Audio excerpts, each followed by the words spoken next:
Perfection évolue.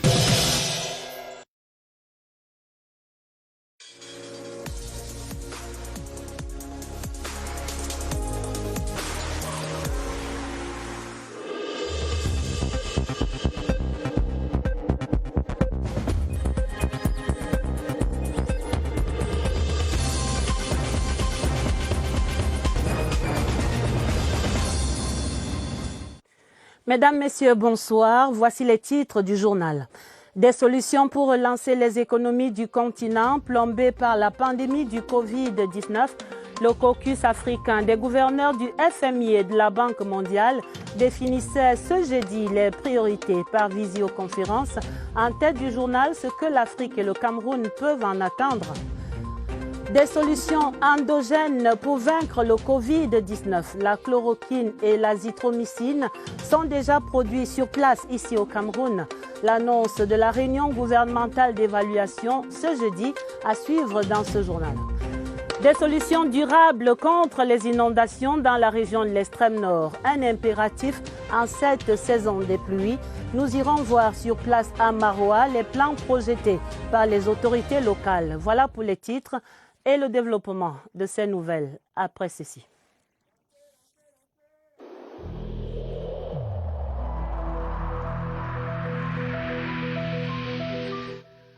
Le port du masque dans l'espace public restera obligatoire jusqu'à nouvel ordre.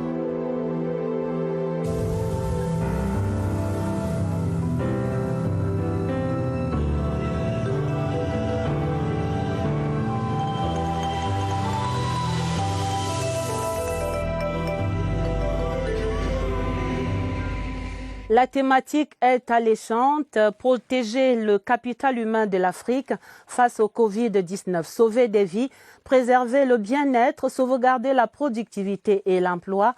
Un vaste programme pour les 250 délégués d'Afrique du Fonds monétaire international et de la Banque mondiale connectés par l'Internet ce jeudi pour le caucus africain 2020.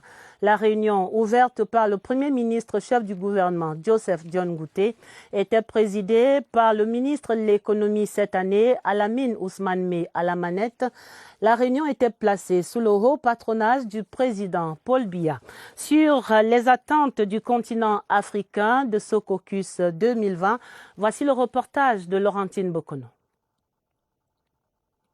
Priorité au renforcement ou à la densification des infrastructures et services sanitaires pour une meilleure prise en charge des malades du Covid-19 et des autres pathologies. C'est la prescription que fait le Premier ministre chef du gouvernement Joseph John Ngouté après le diagnostic sans complaisance posé à l'ouverture des travaux. Nous avons essayé de voir quelles sont nos propres propositions à présenter à nos partenaires pour que la crise qui est extrêmement forte trouve un début de solution. Sauf que là, c'est des propositions qui viennent de nous-mêmes. Aucune nation n'est épargnée par la crise multiforme aux effets pluriels que suscite le Covid-19, fait observer le Premier ministre chef du gouvernement. À l'observation du comportement des marchés boursiers et financiers, relève-t-il, c'est l'économie mondiale qui s'oriente fortement vers une récession à la dimension de la crise économique et financière de 1929. 5 grands axes ont été retenus pour traduire les volontés, les engagements et les attentes des États africains représentés donc autour du caucus africain. La place du capital humain constitue un axe majeur de nos politiques de développement. C'est un axe qui va faire l'objet donc de la présentation du mémorandum aux institutions de Bretton Woods. Le Cameroun exhorte à cet effet les partenaires à apporter leur soutien déterminant et décisif à cette grande cause mondiale. En un mot, les discussions de ce caucus africain des gouverneurs de la Banque mondiale et du FMI visaient l'adéquation entre les défis actuels du continent et les contributions possibles des institutions de Bretton Woods. En tête de ces défis pour l'Afrique, le combat contre la pandémie du Covid-19 naturellement, ses conséquences socio-économiques également, l'amélioration des services sociaux que sont la santé, l'éducation, l'eau potable et la sécurité sociale. Voilà des questions à inscrire à l'agenda des assemblées annuelles du FMI et de la Banque mondiale au prochain mois d'octobre. Marie-Laurence Sunke. Le rapport de la Banque mondiale sur la zone de libre-échange continentale, publié le 27 juillet 2020, démontre que, une fois entrée en opérationnalisation, la SLECAF permettra à l'Afrique d'augmenter son revenu de 450 milliards de dollars. Toutefois, la matérialisation de ces projections est conditionnée par des réformes structurelles. Nous promouvons le fait qu'il faut d'abord bâtir les compétences nécessaires pour la diversification économique. Il faut encourager aussi l'offre, promouvoir ou créer des instances de promotion des exportations locales. À ces mutations s'ajoute l'intensification des échanges intra-régionaux. Il faut augmenter l'offre énergétique, il faut laisser nos frontières ne serait-ce qu'ouvertes pour le commerce. Il faudrait à ce moment que les pays eux-mêmes puissent développer les politiques publiques et entreprendre des réformes progressives de manière à tirer profit des échanges internationaux. Depuis quelques années, les Africains luttent pour stabiliser leurs économies face aux chocs exogènes. C'est ainsi que la contribution du FMI et de la Banque mondiale devient urgente. La Banque mondiale met en place des projets agricoles et un certain nombre de projets qui peuvent aider les entrepreneurs de qualité à mettre des produits qui pourraient non seulement entreprendre une relance au niveau de l'emploi, une relance et une compétitivité aussi internationale par les produits faits locaux, made in Cameroun ou made in Africa. Le mémorandum issu du caucus Afrique de ce jeudi en fera sûrement cas. Et de bonnes nouvelles sur le front de la guerre contre le Covid-19 au Cameroun. Le pays a déjà produit 5 millions de comprimés de chloroquine et 2,5 millions pour ce qui concerne l'azithromycine, l'antibiotique. Des avancées révélées ce jeudi au cours de la réunion interministérielle d'évaluation hebdomadaire que préside le Premier ministre, chef du gouvernement, Joseph John Gouté. D'autres nouvelles du jour, Laurentine Bokono à l'immeuble Étoile.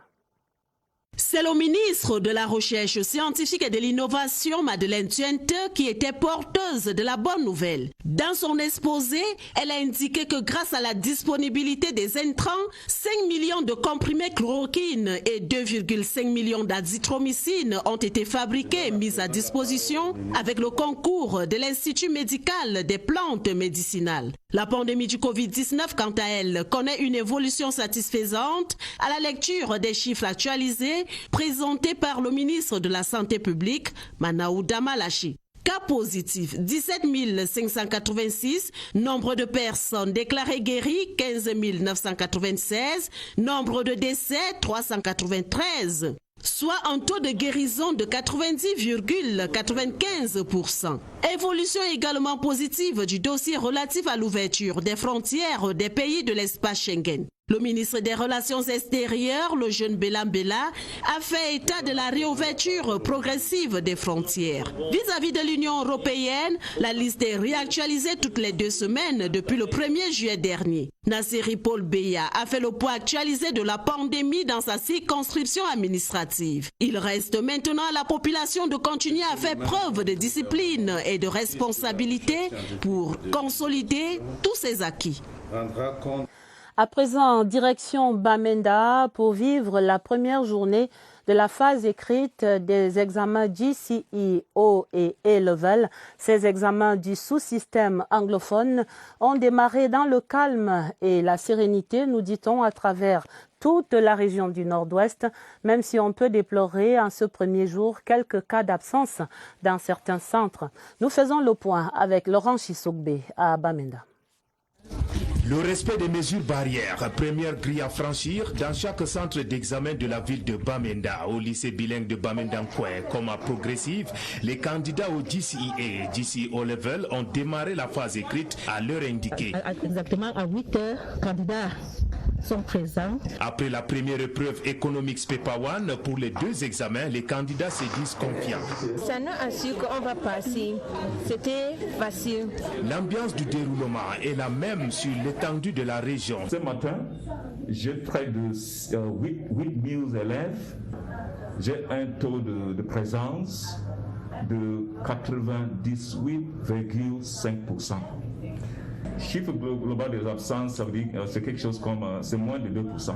Il y a eu quelques kidnappings de certains élèves qui étaient, grâce à Dieu, relâchés avant. De plus en plus dans la région du Nord-Ouest, les candidats aux examens se montrent résilients face aux groupes armés qui sèment la peur.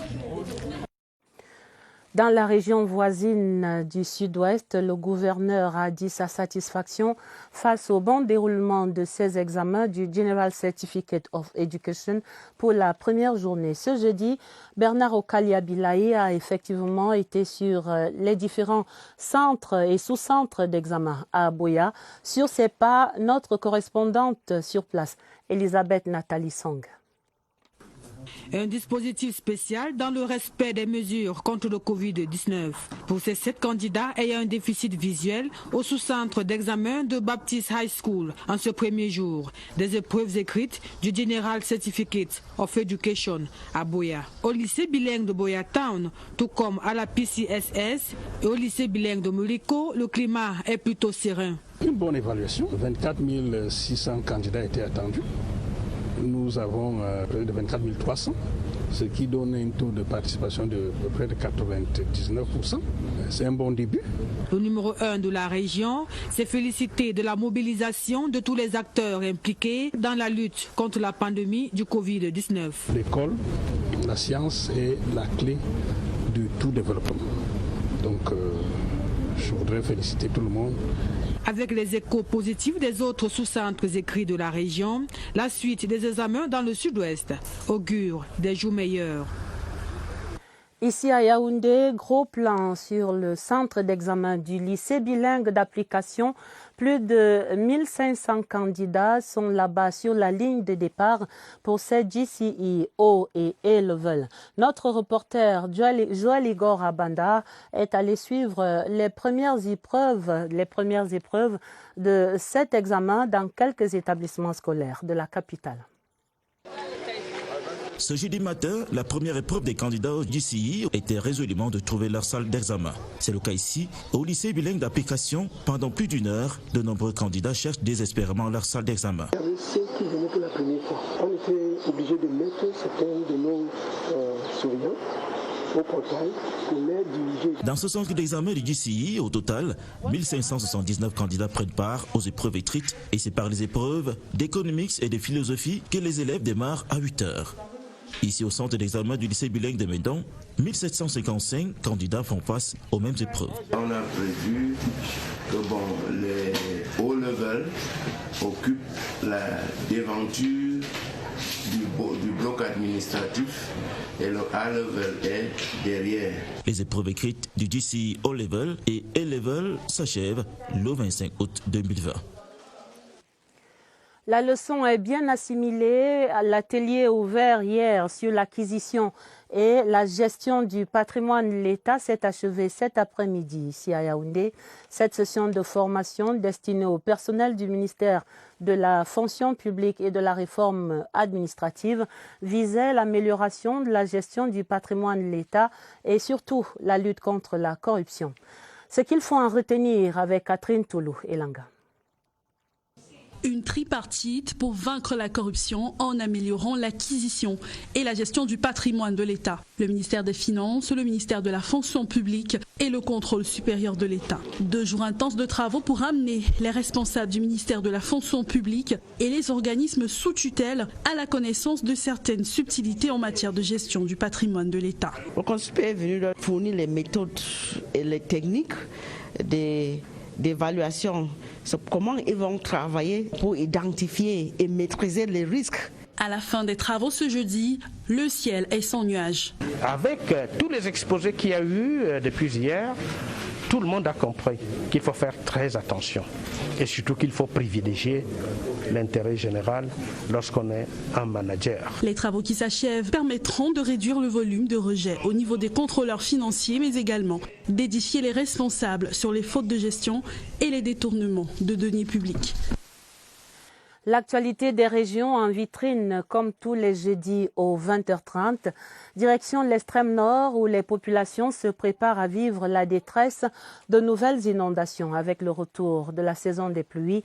Les départements du Logone et Chari, du Mayo-Danaï et du Diamaré sont principalement inondés chaque année. Chose vue là-bas avec Lionel Mingué à Maroua.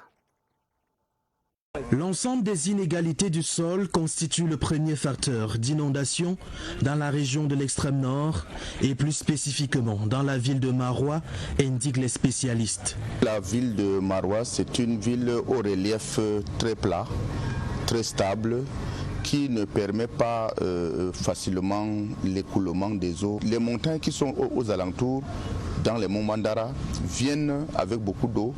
De façon plus visible, on note aussi que la ville de Maroua s'est agrandie au fil des années, ce qui pose aujourd'hui un problème d'insuffisance de drains et même des espaces pouvant absorber de l'eau. La ville, malgré les deux cours d'eau, le Mayo Chanaga et le Mayo Kaliao, qui devaient être naturellement des exutoires pour évacuer les eaux, n'ont pas d'ouvrage. L'irresponsabilité de certains habitants est aussi mise en cause, puisqu'ils contribuent au quotidien à boucher les caniveaux existants plutôt qu'à les curer.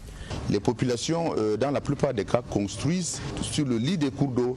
Et une étude montre aujourd'hui qu'il faut environ 40 milliards de francs CFA pour résoudre le problème des drains principaux dans la ville de Maroua. Cette récurrence des inondations dans l'extrême nord appelle maintenant des solutions urgentes et durables. À Maroua, un plan d'occupation des sols vient d'être élaboré par la mairie de la ville et les 3 communes d'arrondissement. Allons découvrir les innovations proposées. C'est dans ce reportage de Abdoulaziz Amadou, sur place à Maroua. La ville de Maroua ménage sa monture pour faire face aux dégâts causés par les pluies diluviennes. La mairie de la ville, de concert avec les communes d'arrondissement, a défini une stratégie. Nous avons pu dégager quelques moyens pour curer les caniveaux tout autour du marché central. Aujourd'hui, c'est fluide. À cette mesure provisoire, il faut ajouter la réhabilitation de certains ouvrages dans le cadre du programme C22 urbain Maroua Capitale Régionale, fruit de la coopération franco-camerounaise. Il y a le Maël Maire dans l'arrondissement de Maroua 2e qui est mis dans le projet, qui sera repris, réhabilité. Le canal existe, il faut le réhabiliter et le projet C2D donc a sur son portefeuille de projet l'ambition de nous réhabiliter ce Maël Maire. Pour les autorités municipales, la population a aussi un rôle important à jouer. Nous voudrions avoir à Maroua des citoyens dignes qui savent qu'il ne faut pas obstruer les caniveaux. C'est la clé de cette lutte contre les inondations. Tout à fait autre chose à présent dans le journal. Les seigneurs de la terre grincent des dents après des mois d'embellie. Le prix du kilogramme de café et de cacao redescend progressivement. Et c'est dans ce contexte que les acteurs de ces 2 filières tenaient leur assemblée générale ce jeudi ici à Yaoundé, des travaux conduits par le ministre du Commerce. Les résolutions de la rencontre avec Luc Bienvenu au Nana. Une centaine de personnes pour assister à ces assises, les 28e du genre, ayant permis de faire le check-up des filières cacao-café d'Ante. Le résultat n'est pas si mauvais malgré la présence du Covid-19. Peut-être que le problème peut être de l'autre côté chez nos partenaires qui achètent le cacao camerounais. Parce qu'en période de crise, souvent la consommation de ce type de produit, qui est un produit de luxe, baisse. Mais à notre niveau, je ne pense pas qu'il y a un problème. Source de richesse à la fois pour les populations et l'État, producteurs, exportateurs, responsables des structures sectorielles et transformateurs locaux ont décidé d'orienter leurs actions futures sur 2 principaux axes. Nous avons 2 actions phares. La première, c'est toujours New Generation. Et la deuxième, c'est la poursuite et création de centres d'excellence. En clôturant les échanges, Luc Magloire Tangana, le ministre du Commerce, a encouragé les uns et les autres à s'aimer l'esprit d'entrepreneuriat au sein de la famille des producteurs du Cameroun.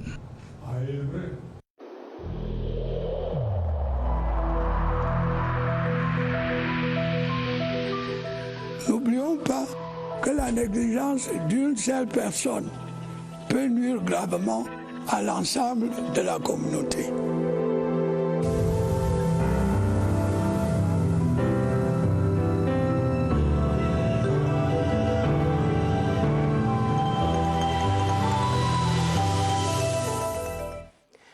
Le point du combat contre la pandémie du Covid-19, c'est depuis le 7 mars 2020. Voici exactement 5 mois maintenant que le Cameroun est en guerre contre le coronavirus.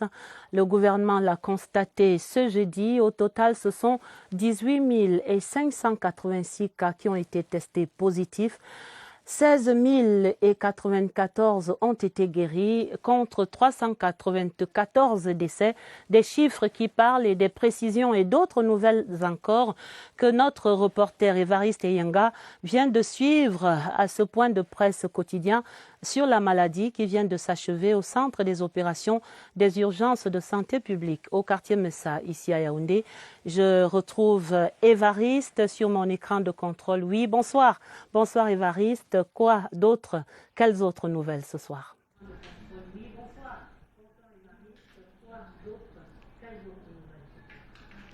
Bonsoir Adèle, avant d'en venir à ces chiffres qui parlent, vous l'avez dit avec bon accent tout à l'heure, avant d'en venir à ces chiffres, d'abord le mot du jour, coronathérapeute.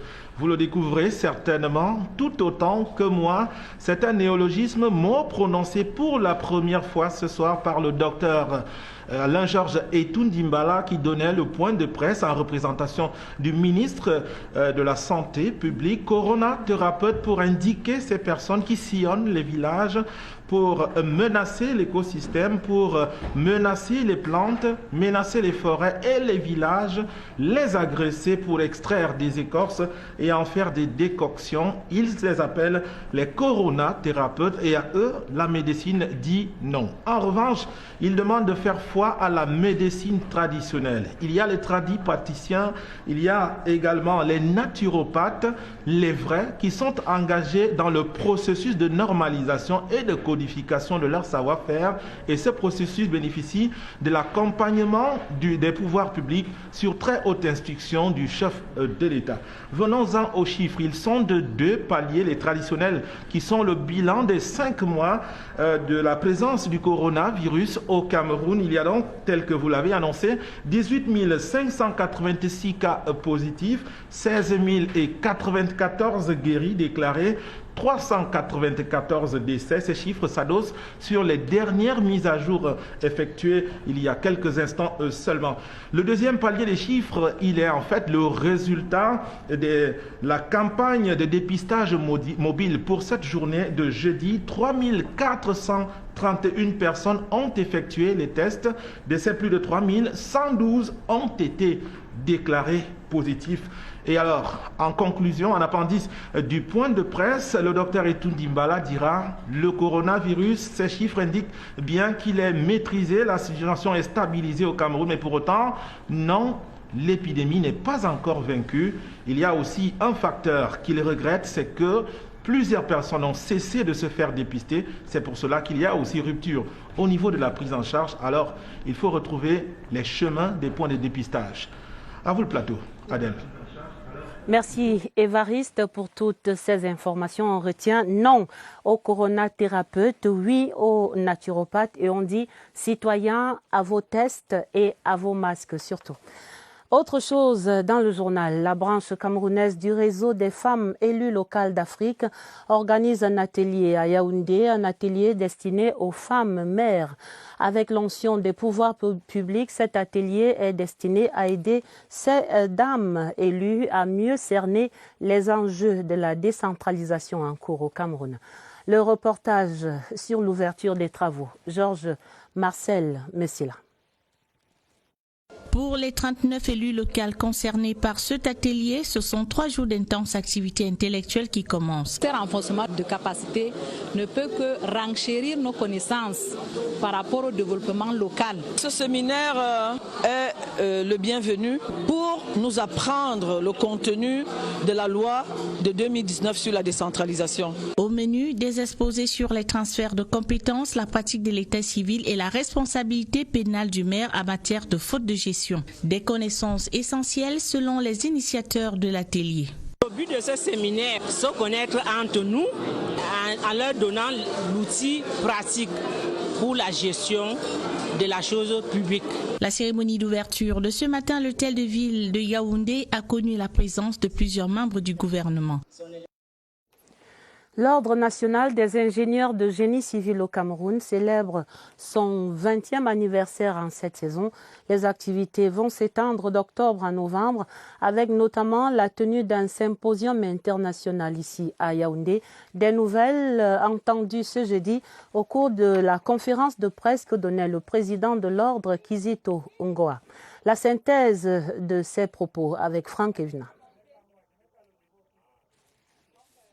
Structurel. En rencontrant la presse, l'Ordre national des ingénieurs de génie civil amplifie l'écho de la célébration.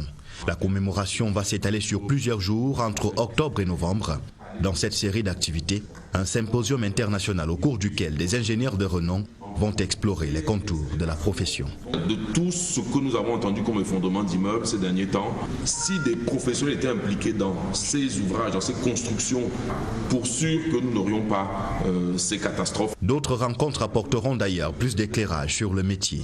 Comment y accéder? Que faire pour obtenir son cachet d'ingénieur? Quelle est la démarche pour bénéficier des services d'un ingénieur de génie civil? Répondant à une question de journaliste, le président de l'Ordre national des ingénieurs de génie civil invitera ses confrères à suivre constamment des stages de recyclage pour s'adapter aux défis actuels du BTP.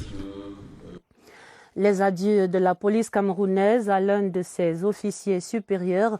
Il s'agit du commissaire divisionnaire Joseph Pascal Handilikound. Il est décédé le 2 mai dernier des suites de maladie. Il était jusqu'à sa mort le commissaire central numéro 1 de la ville de Yaoundé.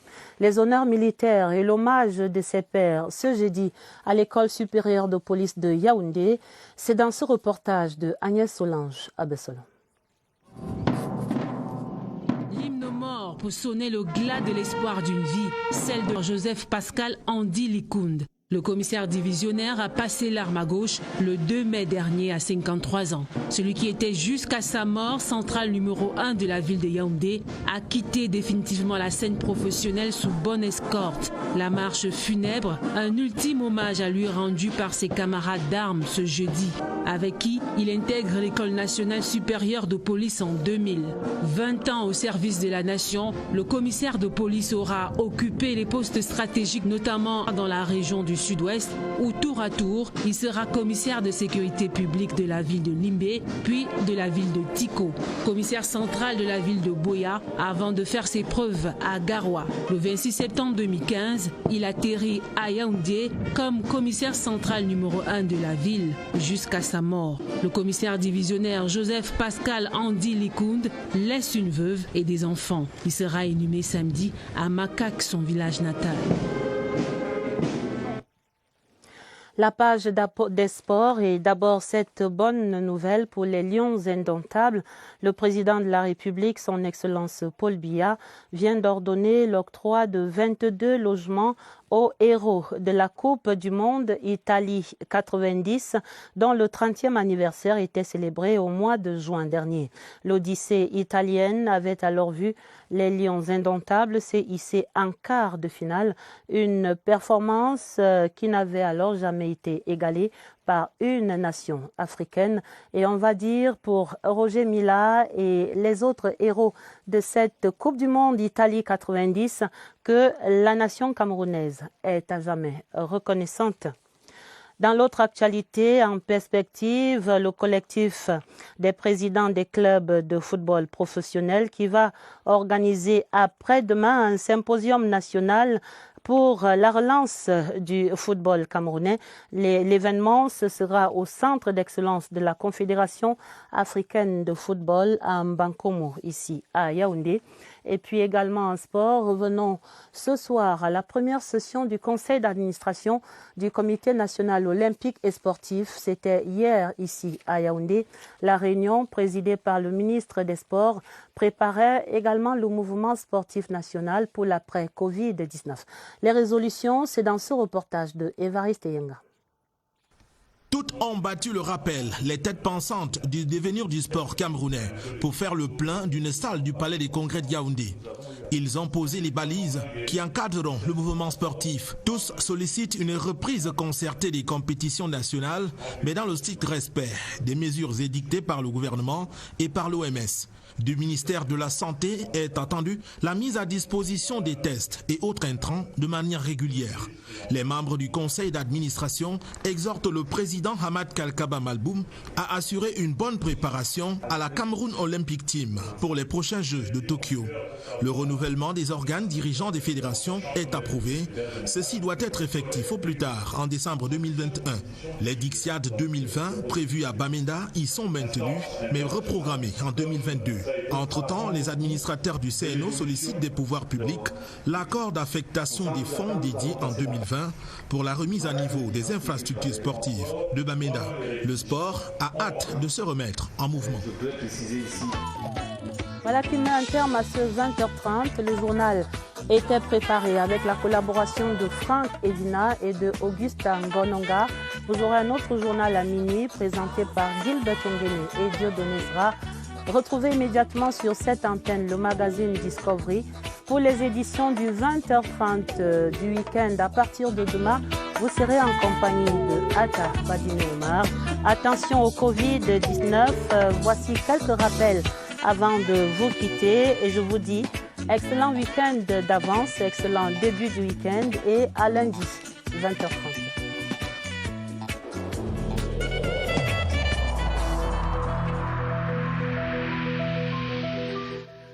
Il est essentiel que les mesures qui ont été indiquées soient absolument respectées par chacun de nous.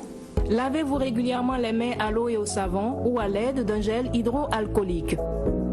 Restez à au moins 1 mètre de distance des autres personnes, surtout si elles toussent, éternuent ou ont de la fièvre. Si vous avez de la fièvre, de la toux ou des difficultés à respirer, consultez un médecin.